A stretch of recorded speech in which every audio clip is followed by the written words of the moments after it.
My big concern moving forward, though, is not so much the millennials, because the millennials exist in large number. They're providing the consumption ballast of today, the investment ballast of tomorrow. They're, to be perfectly blunt, going to save us all.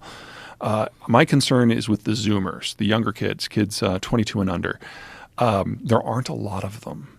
They're our smallest generation ever.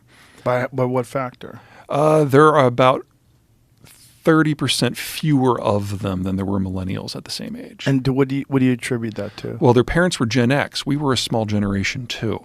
So a small generation generates a small generation, and they were raised in an era of digitization.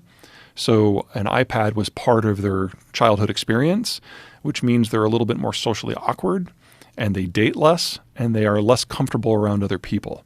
So they are likely to also generate very few children. Now, this is something that the Germans and the Chinese and the Italians have been dealing with for 70 years, smaller and smaller generations. But this is new for us. How do you see that playing out? The technology changes. It changes you, you change it. And the Zoomers are the generation who's going to decide what all this interconnectivity means. And if they can figure out how to do that and still have families, we'll be fine.